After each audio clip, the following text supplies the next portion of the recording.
Сегодня 1 сентября 2021 года. Приступили к устранению протекания пандуса, к сожалению, который потек перед въездом в гараж. Ну что делать? Внизу гаражи частников, собственников, надо решать. Но вариант сложный, достаточно сложный. Сейчас новой мастикой обработали, стеклотканью на несколько раз, для того, чтобы исключить протекание.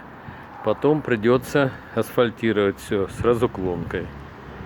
Вот такой вид работы.